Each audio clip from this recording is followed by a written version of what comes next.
Everyone have a seat.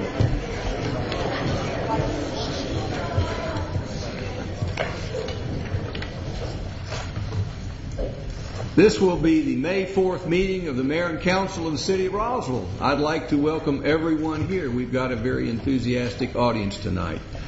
I'd like to first invite the Queen of Angels, Odyssey of the Mind team, to come forward and lead us in the pledge. If we'd all stand while they come forward. Come forward, team.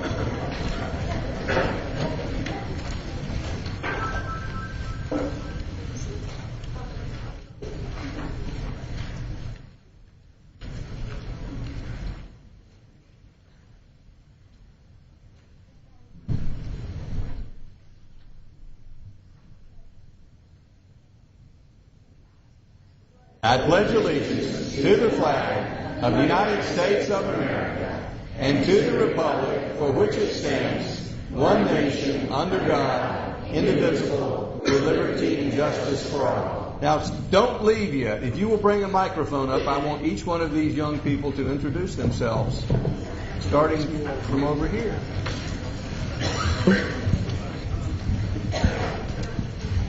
Hello. Anything else they want to say? Okay, well, most of us are in 4th grade, and I'm Ian Bolger. Actually, I'm in 3rd grade, and I am Reagan Shue. I'm Tim Bolger. I'm his twin brother. I'm Tyler Sugg, and I'm Here is the next team. I'm Sean Lynch, a.k.a. in the play The King of Sweden, and Sugg. Wait a minute, before we go on each day, we've got, how many teams do we have here? 3. All right, let's start with the first team, and y'all tell us what y'all do. Okay, well, we're the Earth Trek group, and what we had to do is we had to build a car ahead of time. This is what we had to do ahead of time. We had to build a car in 4 environments, and we had to make a skit, and we also had to make the car travel, and then during the competition we had to make the car travel through all the 4 environments, and every time it comes out of an environment we had to make it have a noticeable change. And our characters were the Earthquake God, which was Matthew Hopkins, and he could not make it today. The Curtain of Death, Luke Herbs, he could not also make it today. The Curtain of Death. And Ian Bolger, Crash Test Dummy number 1. Me, Crash Test, Tyler Sugg, Crash Test Dummy number 2. Reagan Shue, car engineer. Justin Morris, the priest, car engineer. Tim Bolger was really important because he also drove the car, and that was really cool. So, my wording is not that well. Great job.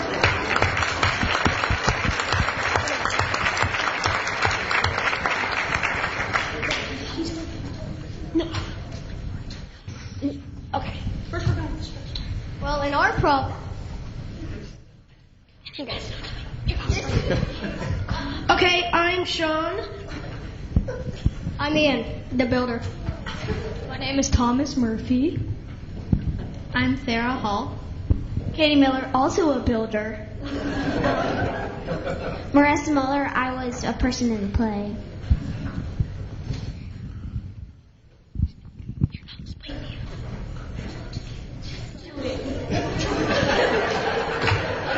Again, I'm Ian, head builder.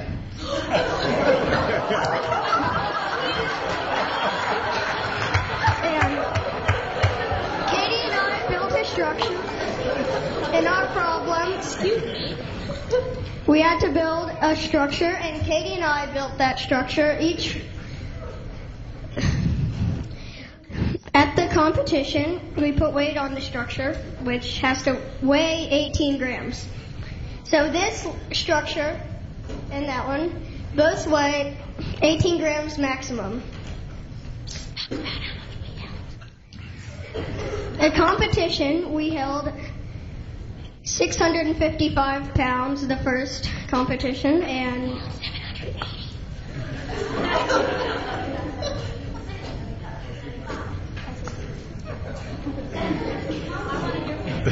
At state competition, we held 695.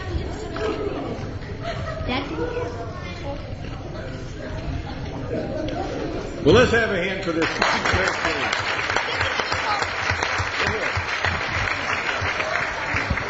Okay, there was a second part, which was the play, or skit. It was about the, well, you could do any random play, but it had to involve the structure of the play. So ours was basically about a dumb thug who tried to steal a robot, who didn't successfully do it. But, yeah, and he ended up being doubled as the King of Sweden, fast food franchise person, and the thug. And he liked advertisements and fat sticks, weirdly. And so, more about the storyline. Good job. So that count. We at regional we counted we were first for overall style.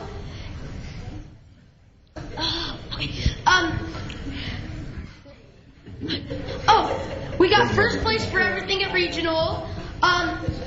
In states we got third, but first place in the weights. Good job.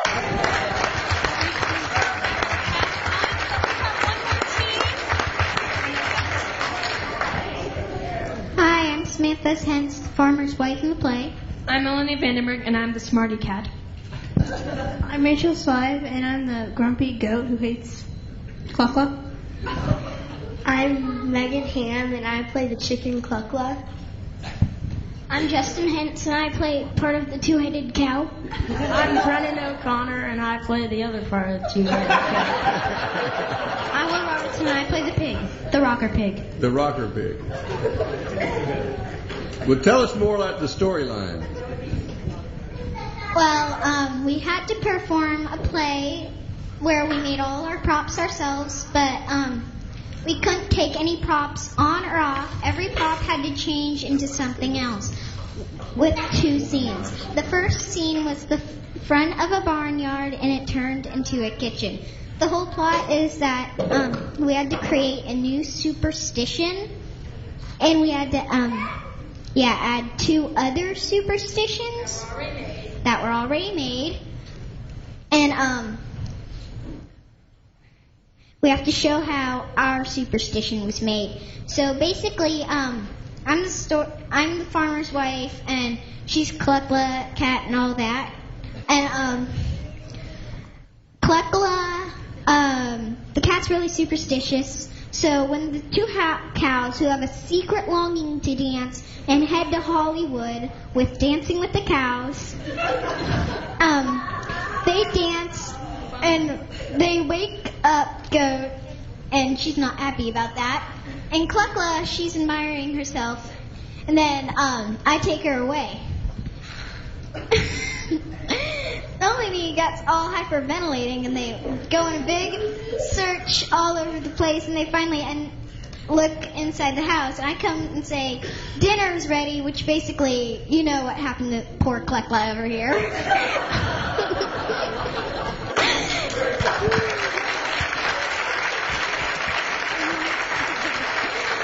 And our superstition is, if you see a dancing cow with a sleeping goat, you will disappear. Well,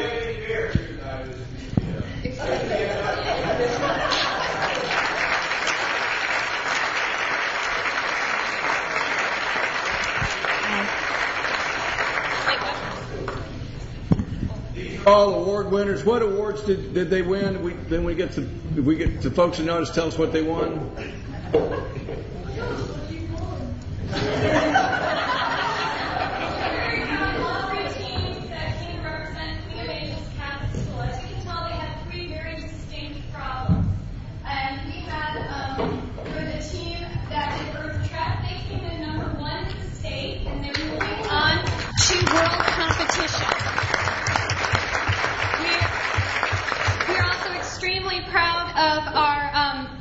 Our structure team held the most weight in the state of Georgia. They finished third in the state of Georgia, and they set many records at state. And our third team, who did the superstitions problem, it's a performance-based problem, if you could pull that out, and they did second in the state of Georgia in their division. They are also going on to world competition, and we wish them the best of luck.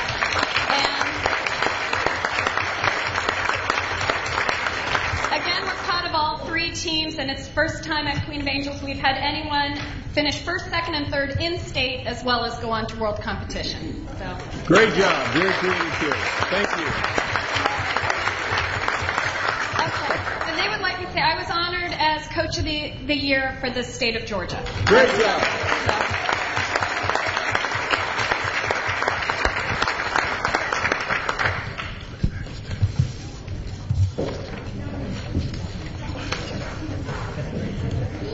I'd like to recognize Walter Recook to give us an update on what creative folks y'all are can go back to practicing and creating. Walter Recook, if he could come forward and tell us about our March of Dimes event. Hello, Mayor and City Council. Thank you very much for having us here tonight. It's hard to follow that act. We don't have any two-headed cows or anything else, but we sure do appreciate all the hard work the city has done to help us. I've worked, I guess this is my 19th year working with the March Dimes. I'm here with Denise Castleberry, and we'd just like to say again thank you for all the city's staff. We had great help from police, transportation, buildings and operations, as well as parks and recreation to facilitate our walk that we had on April 26th, I believe, 2025.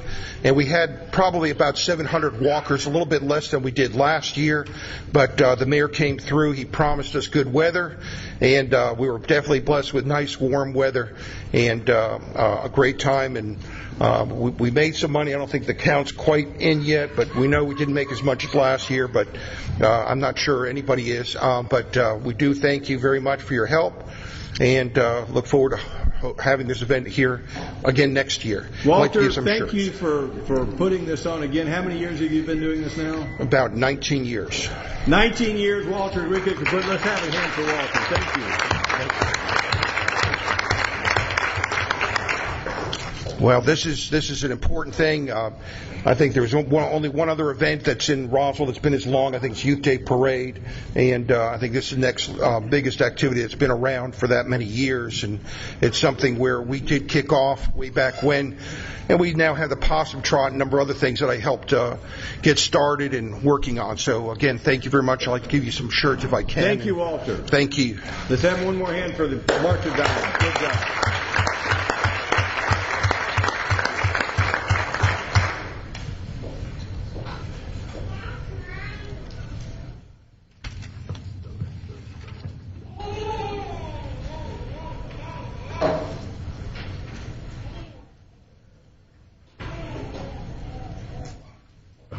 Walter, come up on behind you. Come up back here. At this time, it's my privilege to read a proclamation regarding Roswell Heritage Days in May 2009. Whereas the month of May is nationally recognized as Historic Preservation Month, and whereas the National Trust for Historic Preservation will commemorate the 5th Annual National Preservation Month in May 2009 with the theme, This Place Matters, celebrating the country's diverse and irreplaceable heritage. And whereas Bullock Hall will be presenting the tools and possessions of the first Americans exhibit on Mother's Day and a Mother's Day tea.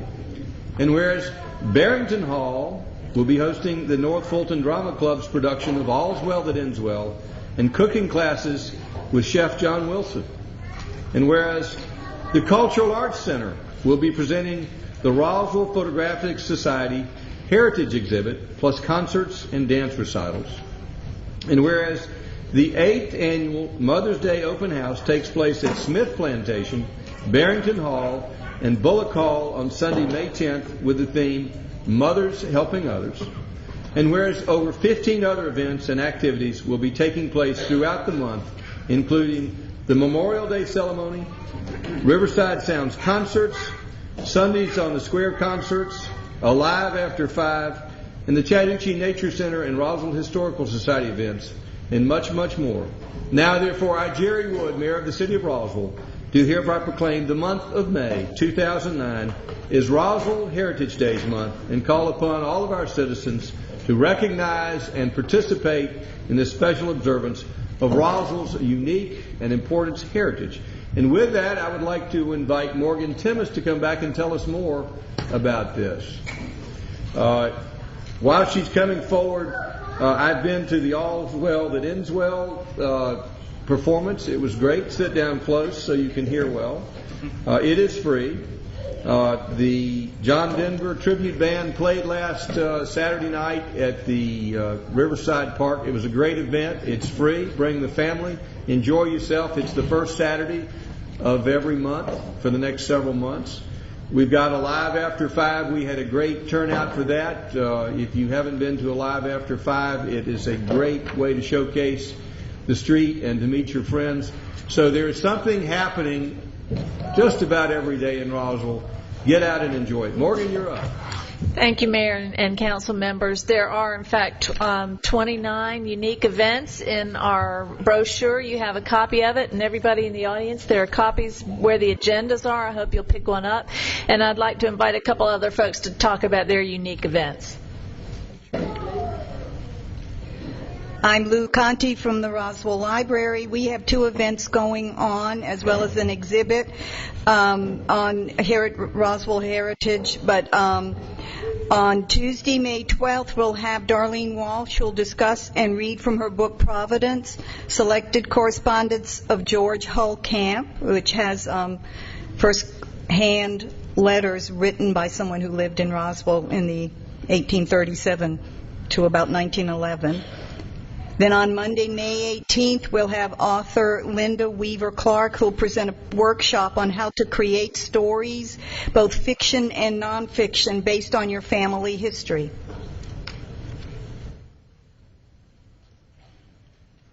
Just want to remind everybody this Sunday we do have the Mother's Day open house at all 3 houses, Barrington Hall, Bullock Hall, and Smith. That's 1 to 3. It's open to the public free. And the cans we take up as donations on Sunday will go to the North Fulton Food Bank, and they need some of those things. So thanks. It's also 2 we all have different exhibits. Bullock does have an exhibit of an early Indian exhibit, and we have an exhibit of collections that we have put together from the Smith Plantation through the month of May. Take your mother out. Yeah. Dundee. Yeah, I'm glad you could come out to All's Well That Ends Well. I can announce tonight that because of our wonderful weather, who can complain about the rain, we are going to extend the run for another weekend to give them a chance to make up some of the nights that were rained out. So Friday the 15th and Saturday the 16th are now added to the schedule. And one thing that didn't make the brochure, but it's still a lot of fun, May starts off our 3rd Sundays in May series at Barrington. So throughout the summer, on the 3rd Sunday of every month, you can get a free ice cream sundae at the end of your tour. So that's the time to come. Great. Well, I'll just mention the Colors Arts Festival, Mother's Day weekend, the 19th festival that we'll all be in the square on Mother's Day and the day before. So come on out and enjoy the Arts and Crafts Festival that's sponsored by the CVB and the Junior Women's Club. And, of course, the Memorial Day ceremony takes place in the district here, so that'll be on Memorial Day. So we want everybody to come to everything.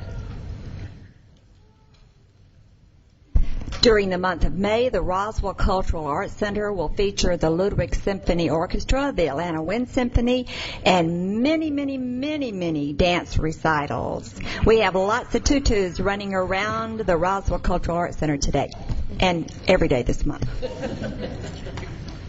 So there's something for everybody. Well, come out. When are we going to recognize the Memorial Day celebration as part of this? It's on the agenda. Let's bring up the Memorial Day, boys. Whose agenda item is that? Thank Councilman you. Orland. We'll recognize Councilman Orland's in our state champion Memorial Day Rotary. You're up, Jerry. Today we have the Roswell Memorial Day Committee, which is going to make its annual presentation to us. This is a partnership between the Roswell Rotary Club and the City of Roswell that has been going on over the last several years. And originally started when Congressman Tom Price was president. And here to tell us the details about it is David Clary and the rest of his committee that he'll introduce. Thank you, Mr. Mayor and Council and Kay. Thanks for having us here and being a part of this. I'm going to ask a couple of members of the committee, Carolyn, to come up, our co-chair. Can you hear me okay? To pass out the DVDs and a little packet I have for you, and Jack will pass out. In that packet, what we have is a copy of our promotional poster, the bio for our speaker this year, and we have the history of the Memorial Day celebration. But on behalf of the committee who's here with us in these shirts back here, we just want to thank City Council for your partnership for the last 19 years that you've been partnered with the Rotary Club of Roswell and Rotary Club of Roswell East as well. I wanted to thank you for that, and I also wanted to thank Parks and Rec, probably the best in the nation. Not probably. Yes, they are the best. They're always on top of things. Particularly, I want to thank Joe Glover, Morgan Rogers, Jeff Pruitt, Rusty Pruitt, and Bobby Daniels, who's also our secretary and does these DVDs for us and does a great job. I appreciate everything they do because it makes our job a lot easier to work with them. I also wanted to thank this year some of our sponsors, Carl Black, Bank of North Georgia, and North Fulton Hospital. Just a little bit real quick on the history of Memorial Day. The Faces of Memorial was built on city grounds 1996. Congressman Tom Price had a desire to create an annual event, which the City of Roswell, Roswell Rotary, and the Rotary Club of Roswell East teamed up in 1998 to begin the annual event. It's grown every year. It's the largest in the state of Georgia. Now we have attendance of over 5,000 people, and it's just an incredible time. Just a real quick overview of the program. The military displays begin at 10 a.m. in the morning, and at 11 o'clock the program starts sharp at 11 o'clock. Moby again will be our MC. We will have the Atlanta Wind Symphony. Tom Price will be here again. Congressman Price will be here again to do the pledge. And this year we're really honored to have Colonel Purcell. Let me just read just real quick a little bit about his history. He's a true American hero. Colonel Purcell was serving Deputy Commander in Da Nang Sub-Area Command and Executive Officer, 80th General Support Group in Vietnam when he was a passenger in a helicopter, was shot down south of Quang Tri City, South Vietnam, February 1968. He spent 5 years as a prisoner of war, 58 months in solitary confinement, longer than any other soldier in solitary confinement as a POW. He was the highest ranking officer returnee from Vietnam conflict and was released in March 27th of 1973. Colonel Purcell escaped from prison twice. He was recaptured both times, and somehow he avoided getting executed. Patient, brilliant, daring are words never do justice to the hours of planning and finally executing his two escapes. He is a true American hero, and we are honored to have him this year at Memorial Day. And I just want to thank, again, the partnership that we've had with the city for all these years, for the last 19 years, and we're going to show a short DVD of our program last year. Thank you. Thank you. Let's start off with the program with a hand for this great organization.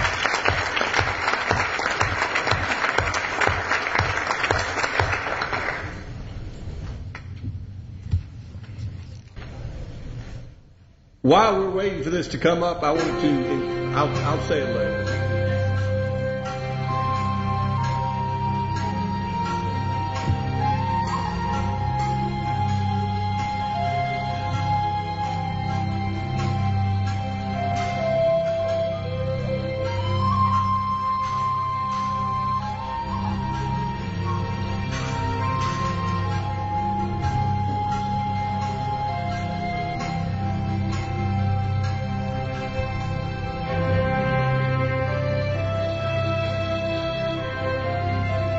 On this Memorial Day, we give thanks and praise for those who served from the Revolutionary War to the present, who served their country faithfully, for the sacrifices of those who lost lives, and for their family and friends in comfort. Welcome to Roswell City Hall. Today is the best day of the year here at the City Hall. It is a day when the grounds are filled with patriots and heroes and their families. And it is a day which makes me proud to be a citizen of Roswell. And on behalf of those citizens of Roswell, to the veterans and to the families, thank you for your service and God bless you. The nation which forgets its defenders will itself be forgotten. I ask that you please continue to make a difference with your words and action, and never, ever forget our American troops. If you don't support and stand behind our troops, please stand in front of them.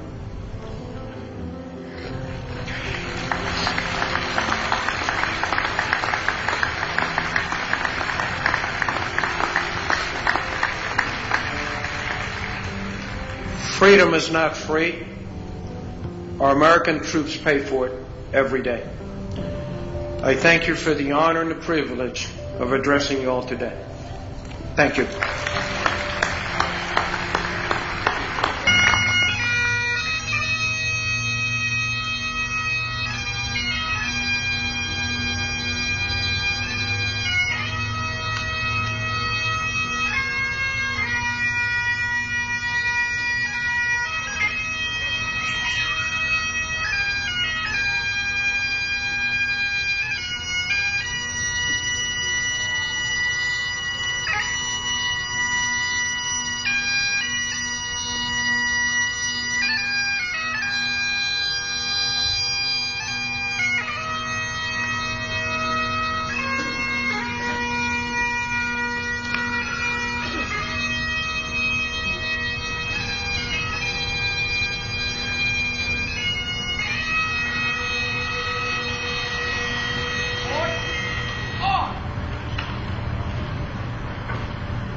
God bless America, City of Roswell. Thank you for your attendance here today. Now, let's enjoy a beautiful afternoon of patriotism and fellowship.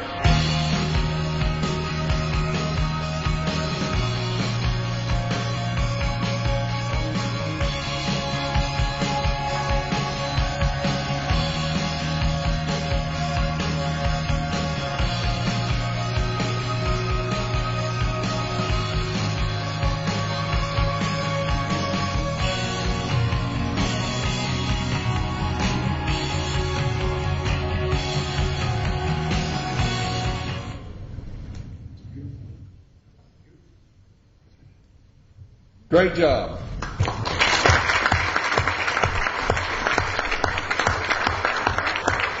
I'll just add one thing that years ago, even before I was in Roswell Rotary, we decided to start coming to the Memorial Day Committee to the Memorial Day celebration because of what these soldiers have done for us. Our vacation always starts the Tuesday after Memorial Day. So I encourage everybody to be there and support the troops, especially now more than ever. So thank you very much. Thank you.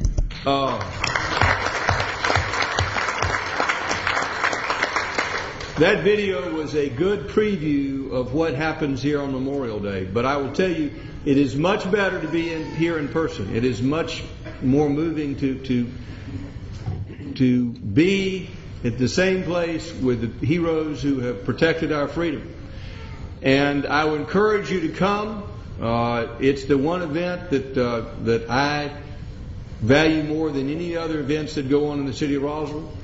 And I encourage you to bring your family and your kids, because it is what Memorial Day it's all about, and you'll feel motivated. You'll leave that ceremony feeling much better about your city and about your country, and I encourage everyone to attend. So let's have one more hand for thanks for what y'all are doing. I also have some posters here. They'll be back in the back that you can put in your business. That'll be a great way to promote the event. Thanks. Thank you. Mm-hmm. And with that, we'll call upon Environmental Public Works Councilman David Tollison for more good news. Thank you, Mr. Mayor. It is good news, as you noted and others noted earlier tonight when we had a bit of a reception. Roswell is the great place it is because of the wonderful volunteers we have doing fantastic work all year round. And one of those groups is Keep Roswell Beautiful. They have some special awards to announce tonight, and so I'd like to call up Stuart Mooring, the Director of the Environmental Public Works Department, to tell us what's up. Thank you, sir. Yes, it is a great event. We each year about this time we pay tribute to the volunteers who have cooperated through Keep Roswell Beautiful to beautify and enhance our city. This year, because we had the Environmental Film Festival, which several of you attended, we did not have a separate event, but had a brief reception earlier. But they do a great job for us. They provide many services that saves the city about $50,000 or $60,000, and it definitely enhance civic pride while they're at it. I would like to now call on past Chairman Ron Jackson, who will present the special awards for tonight. Well, thank you, Stu, Mayor and Council and other folks up there. We appreciate so very much your support of Keep Roswell Beautiful. We don't have a two-headed cow, but we kind of work so we don't have those two-headed cows. And we appreciate very much your support because you help to make our affiliate of Keep Georgia Beautiful and Keep America Beautiful one of the best, I think, notwithstanding what some of the awards folks say, the best in the state. We appreciate Stu Mooring, and we appreciate there won't be an award for Janet Lieberman, but she's kind of the glue that holds us all together. And so we appreciate her, and we appreciate Laura Akins for what she does as well, getting out in the schools, and she's the keeper of the Earth balloon. You remember when we brought the Earth balloon home? So a lot of things happening with Keep Roswell Beautiful. A few minutes ago I said we painted graffiti the other day. We didn't paint graffiti, we painted out graffiti. We tried to remove it, so we're involved in that, the river cleanup, road cleanup, Adopt a Stream, and I think a lot of those folks are here with us as well. I'm going to ask Laura Aiken to present the first three awards, if she would, at this time. Good evening. Thank you so much for giving us the opportunity at a session like this to honor these people. I think these are the people that are doing a lot of work behind the scenes, and they occasionally get a thank you from those of us that deal with them on a day-to-day basis, but I really appreciate the opportunity for them to be honored in front of all of you. So the first I want to talk to everybody here. The first award we wanted to do, they're not actually here. We're going to go to their school in a couple weeks and honor them. But each year we do a youth service award for youth, one or a group that are really going above and beyond, especially what kids their age are doing. So this year we're giving it to the Roswell North Elementary Environmental Club. They have adopted a stream. They do cleanups around their school. We've gone out storm drain stenciling. They've done it all around the school and around the community. So they've really gone above and beyond, and their kids who volunteer their time and a teacher who volunteers her time also. So we'll be awarding them in a couple weeks. Let's have a hand for the Roswell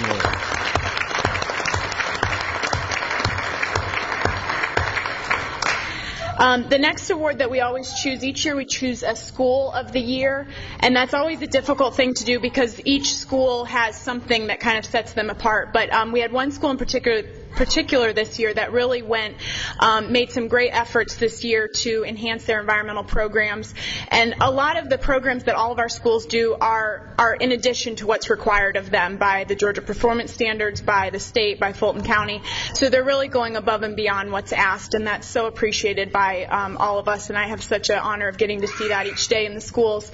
But Sweet Apple Elementary this year stood out. They started an environmental club for the first time at their school. Our Drippy Dropperson coloring book contest, they had hundreds of entries, and they actually had 3 winners in the coloring book.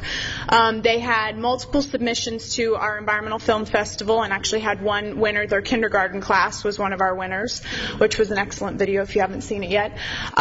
They have also started a recycling around their school. They've increased the recycling that they had, and they have an outdoor classroom that they're using a lot more this year. So they've really stepped up what they've done, and they have great support from their administration, from their teachers, from their PTA. So that, of course, makes it a lot easier. So for our education, our School of the Year goes to Sweet Apple Elementary. So if you all come forward.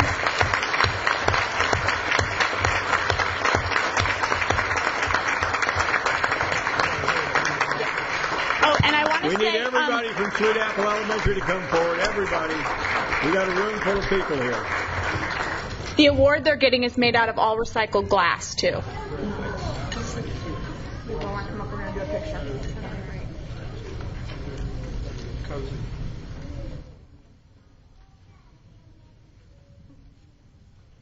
But if we have a photo op, the council wants to be involved. So, council, let's get down there for the photo op. Let's go. This is a great event. I think still I am. Nope.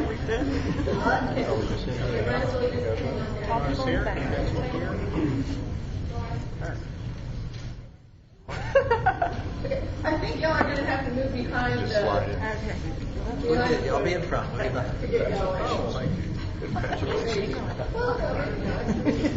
Get done.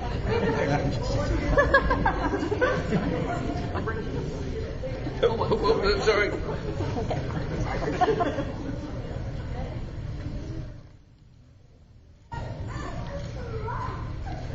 Great job. Let's have a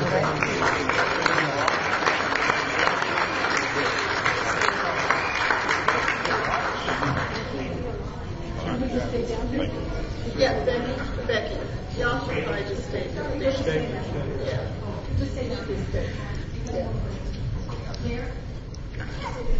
Yeah. All right, our next one, the next award that we're going to give out is the Environmental Educator of the Year. And this one, now it's really hard to talk to everybody. This one is really for someone who's gone way above and beyond what's required as a teacher. For those of you that have been teachers, are friends with teachers, or family members of teachers, you know what a difficult job that is. And it seems to be getting more and more difficult each year with the testing requirements and all the things that are asked of our teachers. So for a teacher to go and do things after school, to run clubs, to volunteer their time on weekends, all that kind of stuff, it's getting harder and harder. So for these teachers, they're really going above and beyond. And the teacher that we chose this year is a second grade teacher at River Eves Elementary, and this is actually...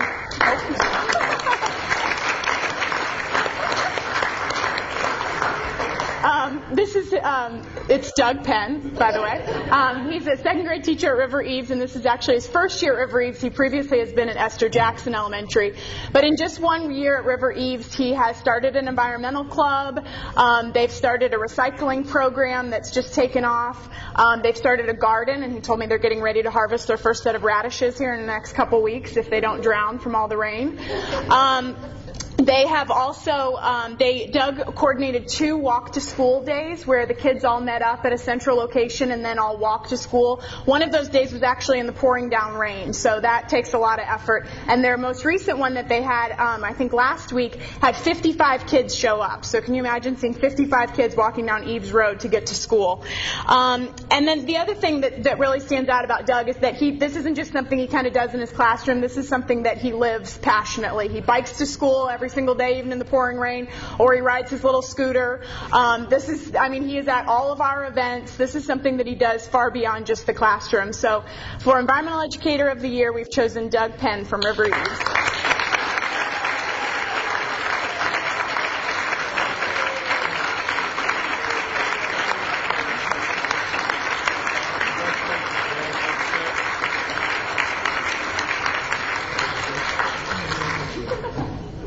I've got a scooter too. She said a little less, but 250. Mine's a 50. It's a little one.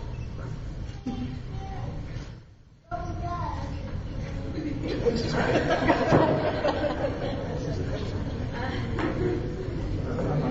that it? One more. Thank you. Good job.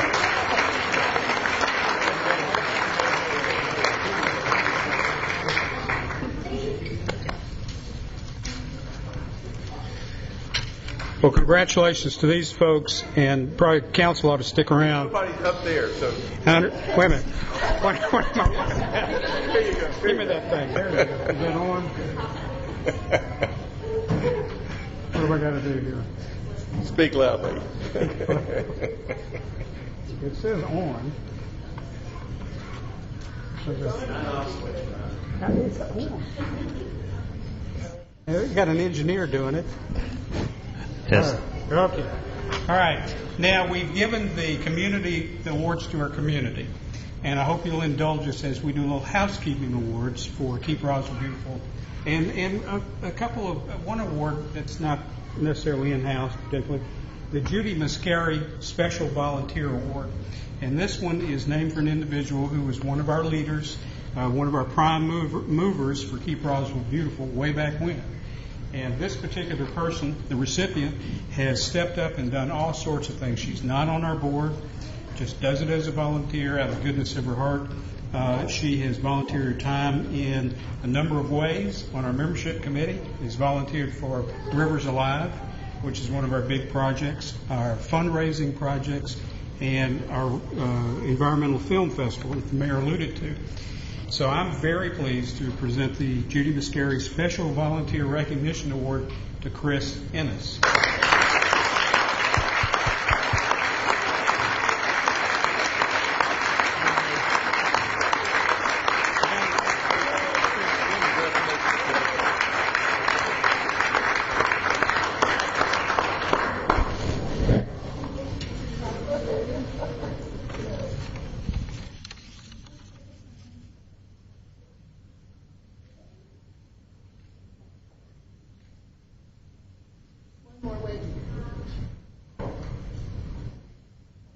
Good job. Thank you, Chris. Thank you.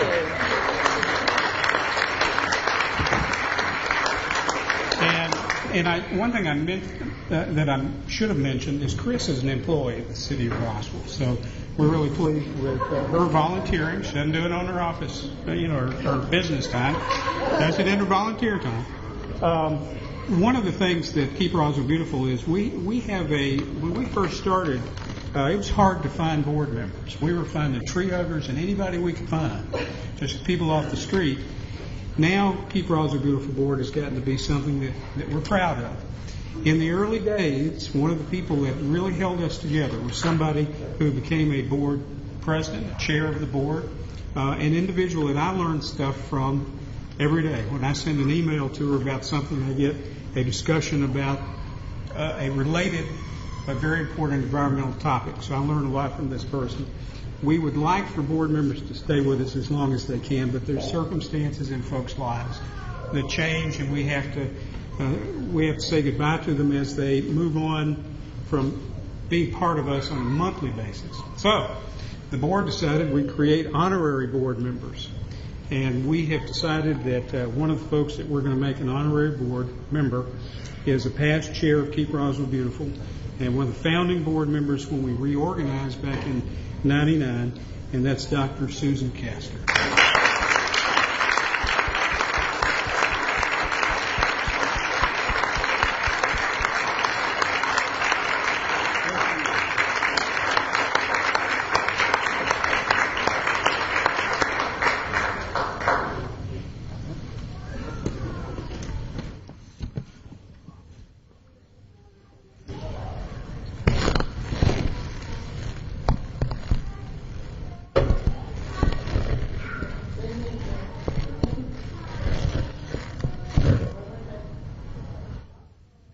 Thank you.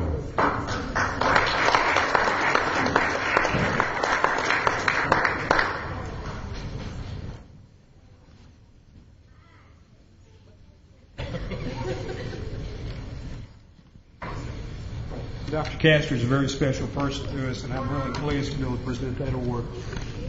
The last award that I want to present is a board leadership award, and we give this kind of just among ourselves to the board member who has demonstrated the leadership and the initiative and has held us together and pushed us and done those things we need to have done to us, sometimes kicking us. And this particular person has been with us for a number of years, shared with us her creativity, her dedication, her initiative, and been on our executive committee for a number of years. Instrumental with our fundraising, instrumental in a number of things. This person is our board treasurer, Erica Pines.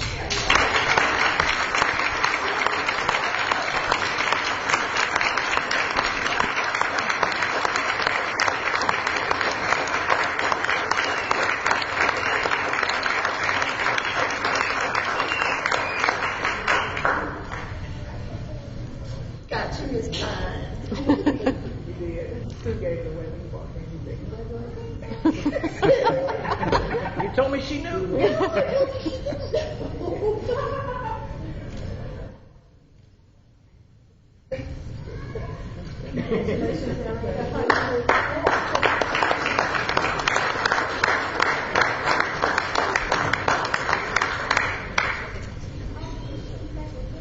One more.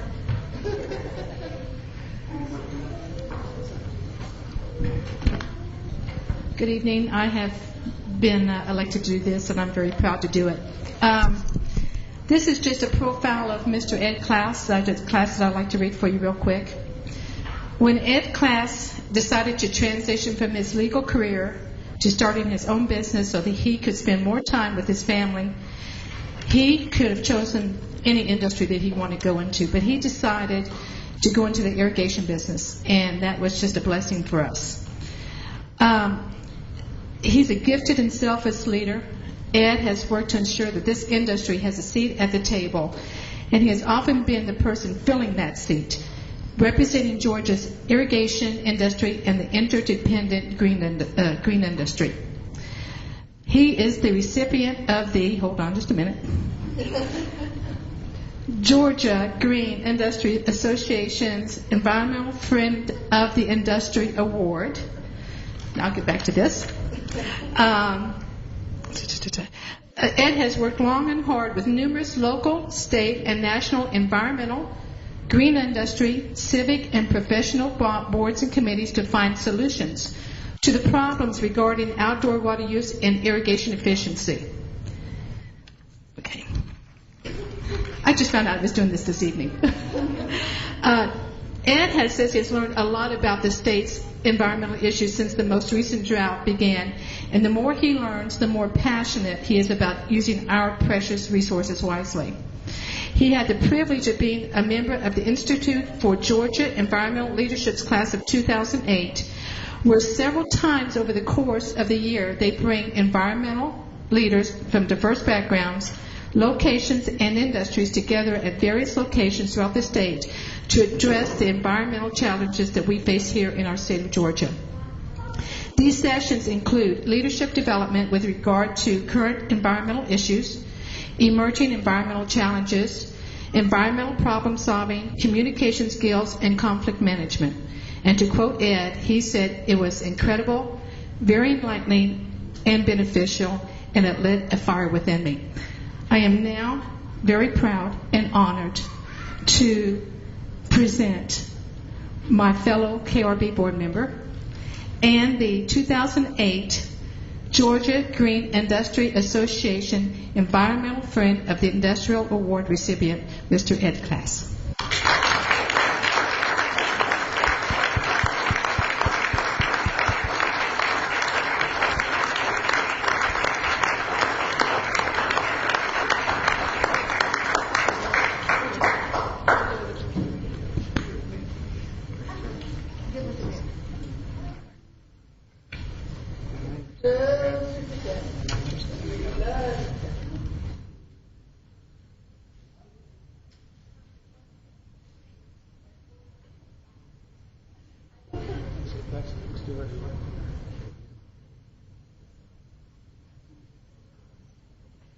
That's what you Okay. call multitasking.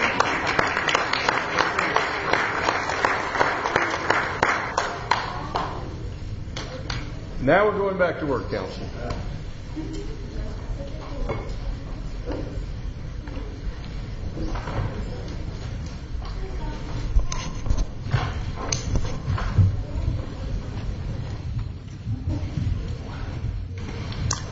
Mr. Mayor, if we could, before they all scatter, could we recognize the board members of Keep Roswell Absolutely. Beautiful who are here tonight? Please stand. Let's have a hand for the board. Thank you. You do great work.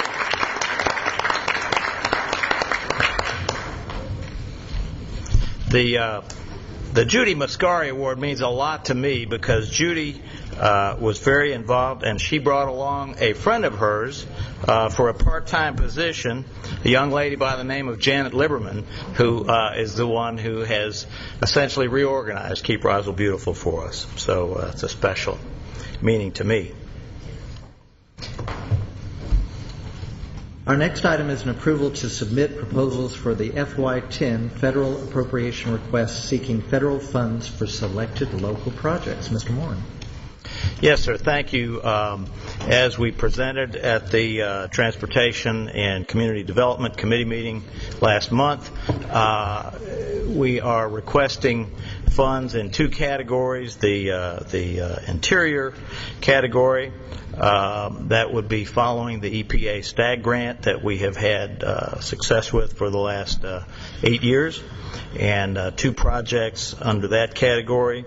And we're also requesting under the Energy and Water Resources appropriation two other projects, the Big Creek Park Wetlands, Watershed Management, and a master plan. I'll be happy to go into further details, but our request is that you ratify our submission of those to the federal government for additional funding assistance. Does the council have any questions? I think, given our discussion later tonight, that either Mrs. Love or Mr. Moran might want to review the financial impact, because we will have an obligation. Certainly. When might we know? From 2011 or possibly the end of chances 2010? are, the appropriation process is supposed to wrap up in September, but it often carries over to November. So it will be late this year before we really know what has been approved, and then at that point, what we have asked for is in a sense a capital improvement project, a budget amount. We would then tailor a specific project, and we could then determine exactly what the amounts would be and what the local share would be. We like bringing federal dollars back to Roswell. I'll move to approve. Motion by Councilman Tolleson for approval. Do we have a second? Second by Councilmember Wynn. Does anyone in the audience have any questions or comments? Any comments by council or questions before we take a vote? All in favor of the motion, raise their hands. Passes unanimously. This time I'd like to return to the consent agenda. Mrs. Henry, I believe you said there's an item you wish to remove from the consent agenda? Yes, I'd like to request that item number 3 be removed, the Reynolds Warren Equipment Company. All right, so we're items number 1 and number 2 would be voting on. Does anyone in the council have any other questions about the consent agenda? Anyone in the audience any questions about the consent agenda, which is approval of the minutes and a budget amendment of $12,000 on a water fund project? Do we have a motion? Move to approve. Motion to approve the consent agenda items 1 and 2 by Councilman Eigelhart. Do we have a second? Second. Second by Councilmember Henry. All in favor of the motion, raise their hands. Passes unanimously. Whose department would this Transportation Department? We are now to Transportation Department agenda. Mrs. Councilmember Wynn, if you would call that consent agenda item first. Thank you, Mr. Mayor. Approval to authorize the mayor and/or city administrator to sign a contract with Reynolds Warren Equipment Company for the purchase of a used self-motorized asphalt path paver, and approval of budget amendment 4210CP to reallocate funds in the amount of $45,000 for the purchase. Mr. Eisenbrack. Thank you, Council Member Wynn. This is a paving machine, and I brought a picture of it for you. The Transportation Department, in an effort to provide the best value that we can for our taxpayers, in a nutshell, we have had some technical difficulties getting 300-degree asphalt into a hole prepared in the ground. Sometimes it's wavy and hasn't come out quite the way we want it to. This is a relatively small piece of equipment, very low density. Not many of these things are made. We went out into the hinterland and we were going to rent one. And as it turns out, the company that rents this is down in Forest Park. A lot of the companies that have done some of these small patching jobs have gone out of business. So they said to us, would you like to buy this used at about a third the cost of a new piece of equipment? And so we have this particular item in Forest Park. There's another company in Tennessee that also wants it, but we said we were there first, and they are sort of holding it for us. And so we have negotiated a price of $45,000 that we believe is very reasonable. We've had a couple of our mechanics go down there and look at it. It's in good repair.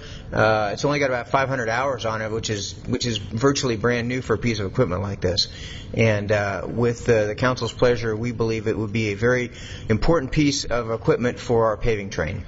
Will this be used for maintenance? What's the primary use of this machine? Mr. Mayor, this is primarily for patching our roads and little strips of failed asphalt. So that would be maintenance. It's called a path machine, but it's primarily for maintaining existing roads. That's correct. Well, when we do a little pothole, that's just like a hole. But sometimes we do stretches of asphalt. You've probably seen these little, 5, 10, 20 foot stretches where little sections of the road has been deteriorated. And that's what this machine will allow us to do, is provide a good patch and provide a smooth riding surface. What would this normally cost us? We put into rent for this if we used it according to your maintenance schedule. How much would we pay in rent in a normal year? Well, several $100s every time we want to use it. I'm trying to figure out if we're paying $45,000 for the purchase and versus renting it. What's the trade-off? We'll repay our outlay for this probably within a year or two. But the other thing is... So let me see if I've gotten this straight. Within a year or two, we would have spent $45,000 on rental. That's correct. And after that, rather than renting for 2 years, what's the life expectancy of this machine? At least 10 years, Mr. Mayor. So 2 years of rental or 10 years of owning the machine. And the other piece of that, though, is that the operators, there is some training that goes with this, and once we train our crews, all the hydraulics and everything, then they'll get very good at it. The problem with renting it is that they get good and then they kind of lose those skills, so it's sort of in and out, and this way we can keep their skills current, so the efficiency of having this under our own forces is just going to be a much more efficient way to run our maintenance, our asphalt repair crew. Now, if we don't buy this machine now, is this a window of opportunity we'll lose this? Yes, that's correct. Other questions? Councilman, any other questions? Do we have a motion? Motion to approve. Motion by Councilmember Becky Wynn for approval. Do we have a second? Second. Second by Councilmember Laurie Henry. Other questions? Anyone in the council have any questions? All in favor of the motion, raise their hands. Passes unanimously. Thank you. You'll continue with your agenda. Thank you, Mr. Mayor. Approval to authorize the mayor and or city administrator to sign a contract with Mulkey Engineering and Consultants to complete the design of 3 sidewalk connectivity projects in the amount of $61,154.10. Mr. Eisenbrack. Thank you, Ms. Wynn. This is another step forward in our continuing efforts to connect our city.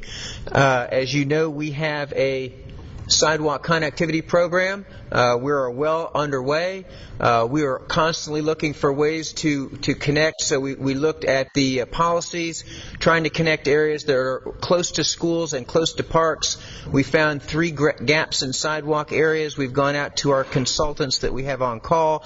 Mulkey was the lowest of the consultants that we discussed this concept with, and we'd like to move forward in designing these 3 sections of sidewalks that you see here on this graphic. Councilmember Wynn. Mr. Asenbrack, for the record, could you tell everyone which sidewalks we're looking at, please? Oh, I'm sorry. Thank you. These 3 sections will. This is Canton Street, Crabapple Street, just north of Canton Street here. Fouts Road, south of Holcomb Bridge Road is this one here, and Warsaw Road at the Roswell Creek Apartments. And I'd be happy to give you linear feet if you're interested in that. Okay. Mr. Asenbrack, this is for the design. What do you believe we'll be spending on construction of these sidewalks? Mayor, it's difficult to tell because there's ballpark issues. Numbers. Ballpark numbers for this much sidewalk, probably in the order of $100,000 to $150,000 for the construction, depending on the amount of utilities that need to be relocated. Do we have money in the current year budget? We do, Mayor. For all these projects we're designing. Well, we've got other projects that are out in the hopper right now. Our big effort is on Roswell East. That is under design right now, and as soon as we get that a little bit farther along, I'll be able to come back to the council and let you know what our current working estimate is for the construction. But we have working numbers that we believe we'll be able to get all of this work done this year. Now, it's my understanding this will complete sidewalks on both sides of Holcomb Bridge Road, almost from Ellard all the way to Eves Road.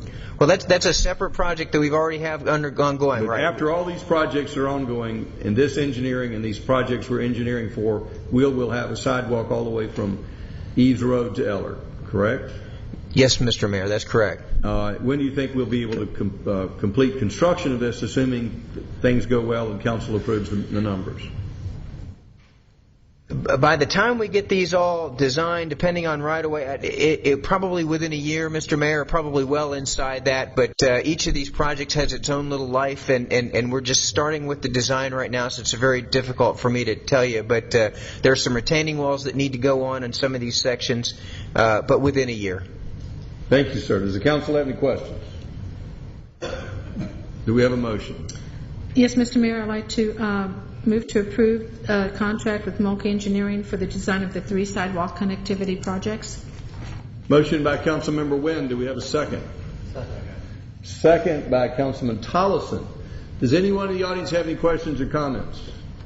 Yes, ma'am. Come forward, please. You'll give us your name and address and fill in the speaker card before you leave, even though you're well known to all of us. My name's Eileen Simon, and I live at 330 Shady River Trace in East Roswell. And I would just like to ask if this sidewalk will take people from the library down to the park. The future library. The library. Yes, it will. Yes, it will. Okay, thank you. Thank you. Any other questions or comments? Further discussion by council? All in favor of the motion, raise your hands. Passes unanimously. Thank you. The next item, Mr. Asenbrack, approval of budget amendment G806-05-04-09 to recognize revenues and corresponding construction expenditures from the GDOT in the amount of $398,822.16 for the construction contract of the Crabapple at Chafin Road intersection improvement project. Mr. Asenbrack. Thank you, Ms. Wynn. This is essentially a housekeeping issue where we are setting up a fund line in our budget that will receive the HPP, which is the high priority funds that we receive from GDOT for the construction of the Crabapple at Chafin intersection improvement that is currently under construction. When will we be completed with that construction project? That project will be done within 4 months, Mayor. Thank you, sir. Any other questions council have for Mr. Asenbrack? Any questions from the audience? Do we have a motion? Yes, Mr. Mayor, motion to approve. Motion by Councilmember Wynn for approval. Do we have a second? Second by Councilmember DiPolito. Any further discussion? All in favor of the motion, raise their hands. Passes unanimously. Thank you. Okay. Approval to authorize the mayor and/or city administrator to sign a contract with Mulkey Engineers and Consultants for engineering services for the Oxbow Road realignment in the amount of $42,430 and approval of Budget Amendment 4210 CP-05-04-09 to fund this project. Mr. Eisenbrecht. Thank you, Ms. Wynn. This project is what we call the database preparation, and what this will do, put this graphic up here. It's not showing up as well as I would like it to, but just to orient you, we have State Route 9, and then we have Oxbow's current alignment. Our plan is to realign Oxbow south of the hardware store, continuing up to Mimosa Boulevard, and then extend Elm Street to Oxbow, and then at some point we're going to figure out an alignment that will go up to either Pleasant Hill or Bush Street.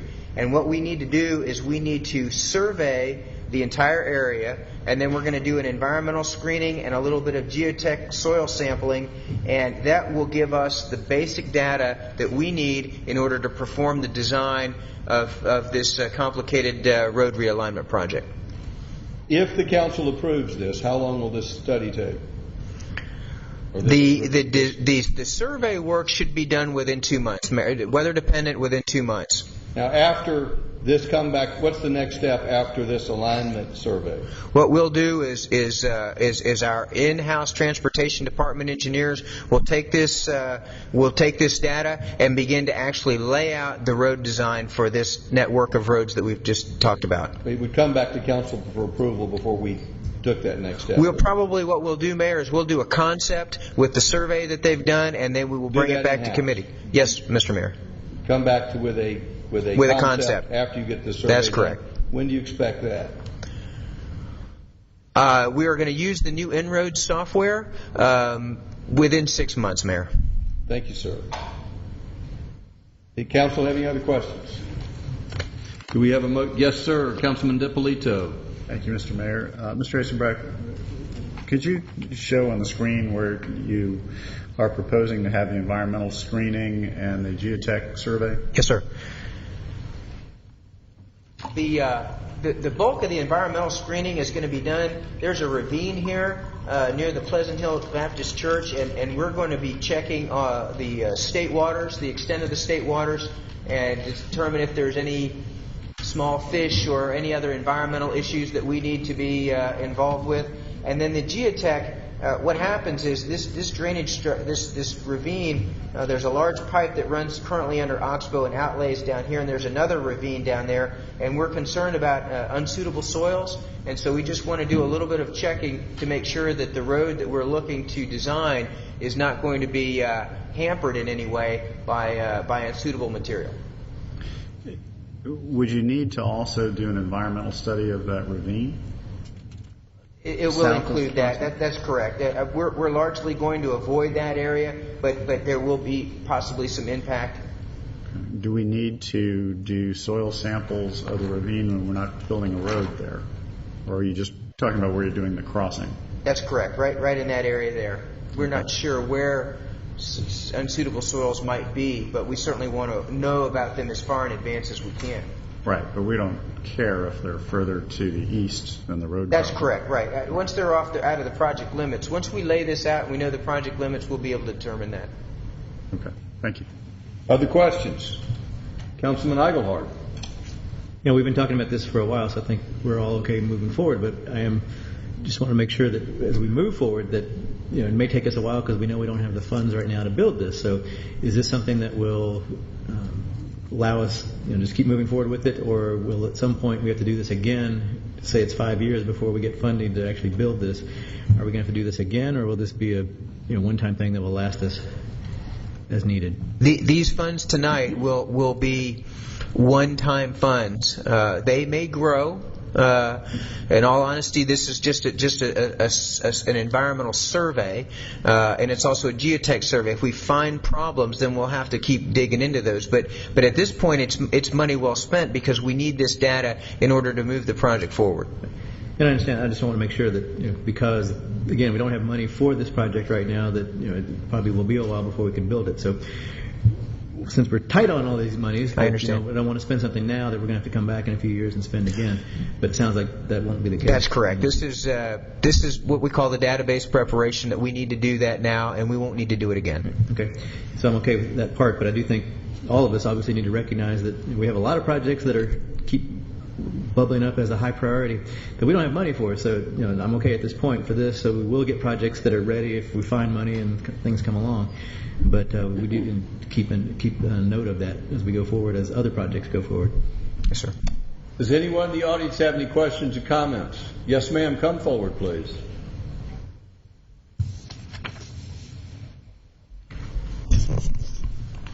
Evening. My name is Deborah Carr. I'm at 7744 Georgetown Chase. Thank you for your time. This is my first exposure to this agenda point. Why are we doing this, and what is the long-term ramifications to the green space area, specifically behind the old projects, as well as, is this going to impact the cemetery that's right there?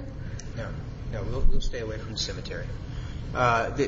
What we have is, in a nutshell, if I may answer. Yes, please answer the question. We have a developer here. Go ahead. There's a developer for this parcel, and what we're doing is trying to create a grid system down here. Currently, there's no way to go from State Route 9 and head to the east. There are no left turn bays.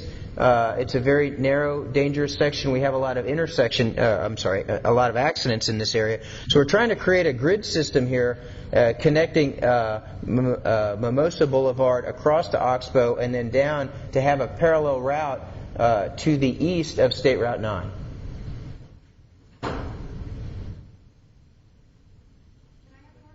Sure.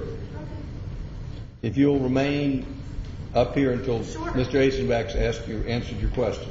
Okay, so people already make left-hand turns on that road, on Oxbow Road right now. I don't understand why we're looking at something where we already have functioning roads, or at least once construction's done with Grimes Bridge, that road still functions. You have to wait a bit, but you can still make a left-hand turn.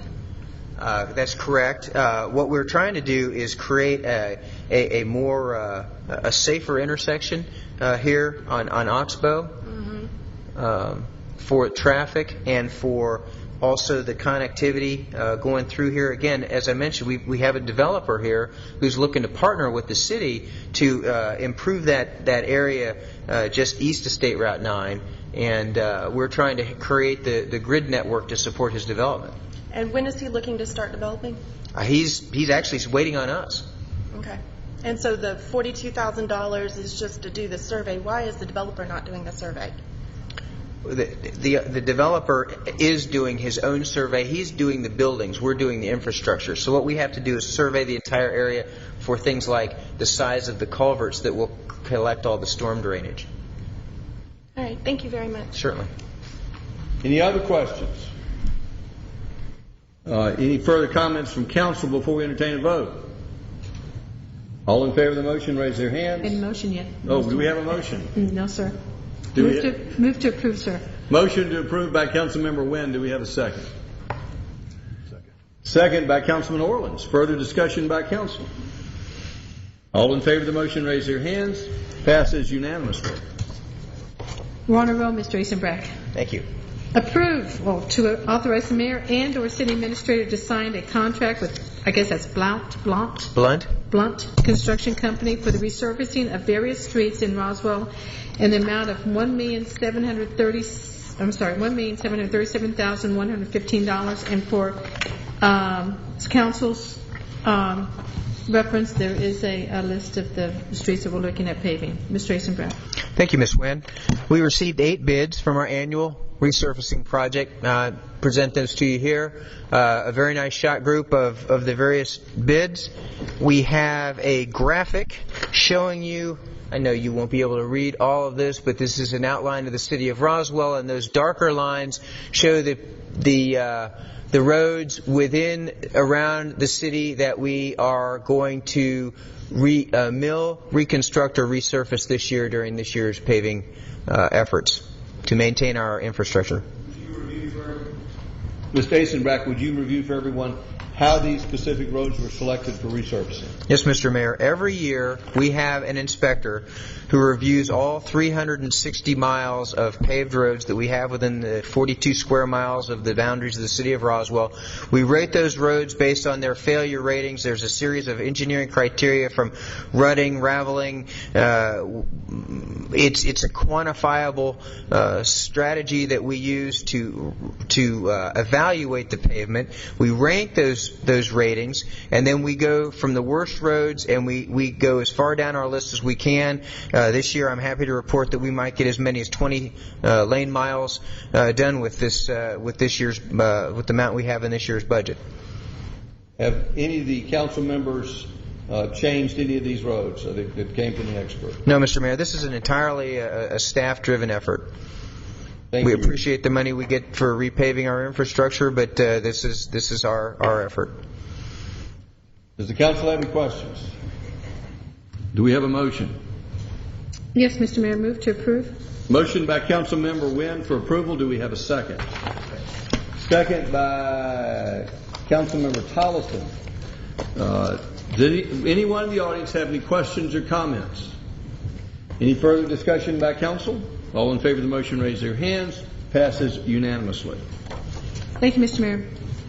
Approval to authorize the mayor and/or city administrator to sign a contract with Sunbelt Structures Incorporated to complete the bridge maintenance contract in an amount not to exceed $409,080. Mr. Eisenbrecht. Thank you, Ms. Wynn. This is the very similar to what I just mentioned to you with road resurfacing.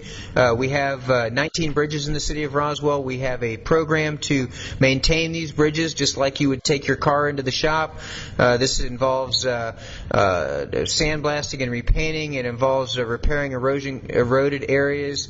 There's some curb and gutter. There's some storm drain issues. There's a variety of each bridge is inspected individually, and this program will allow us to go through our top 8 bridges and put them in a better state of repair.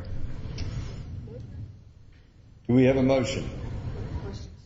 Questions? Councilmember DiPolito. Thank you, Mr. Mayor. Mr. Eisenbrecht, in our information here, you listed 8 bridges, but one was listed twice. Is that Riverside Road 3? There's actually 2 bridges over on Riverside.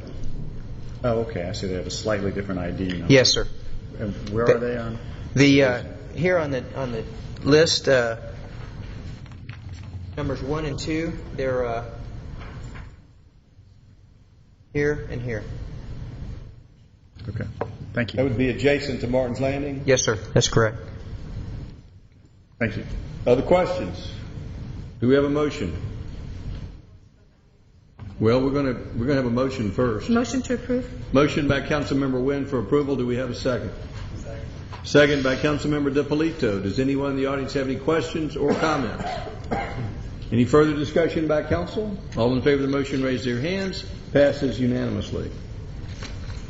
Okay. Approval to authorize the mayor and/or city administrator to sign a contract with Ace Grading for the construction of the Steeplechase multi-use trail project in an amount of $91,045. Mr. Eisenbrecht. Thank you, Ms. Wynn. I'm happy to report to you tonight that after a long wait, we had 13 bids come in for the construction of this trail, which goes along the south side of Holcomb Bridge Road, from Fouts Road to the entrance of Horseshoe Bend on Steeplechase on the western side. This is an 8 to 10 foot multi-use trail that will be concrete, and we are anxious to Ace Grading, as you may know, is the same company that is now performing our Mimosa Extension project. So we're happy to continue to utilize their services for this important connection.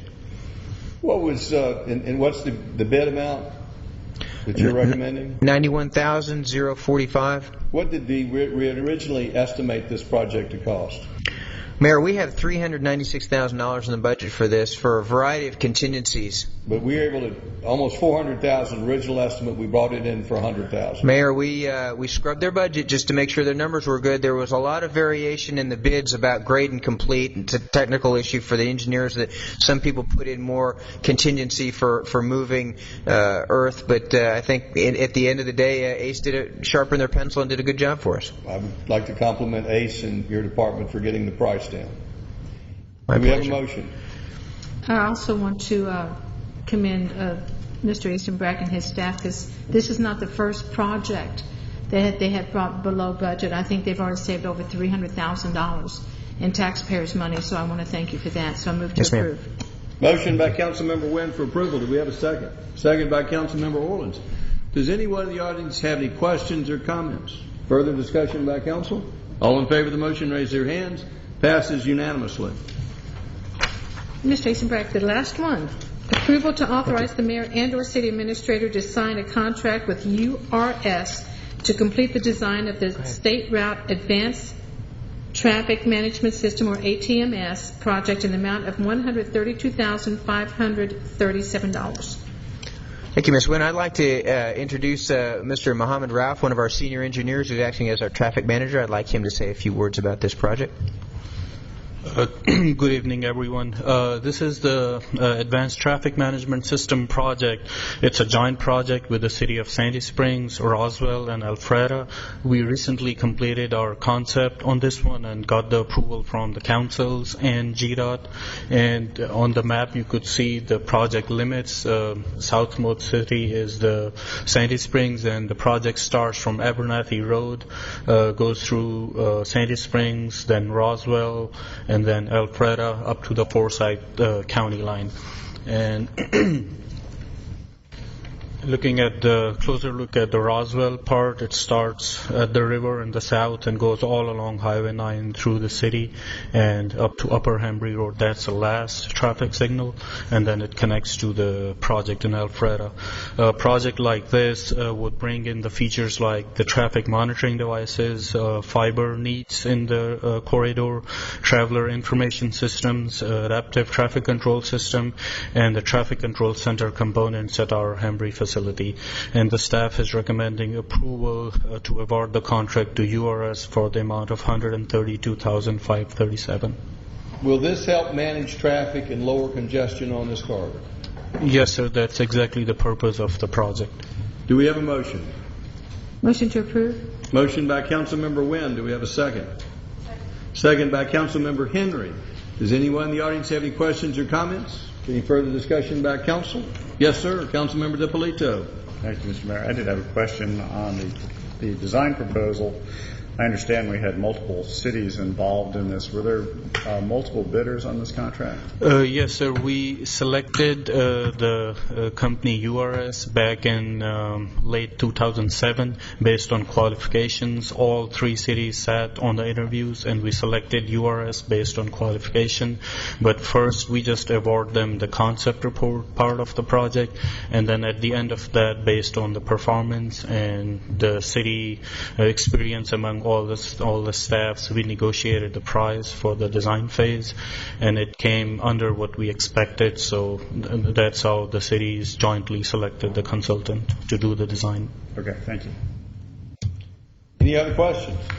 All in favor of the motion, raise their hands. Passes unanimously.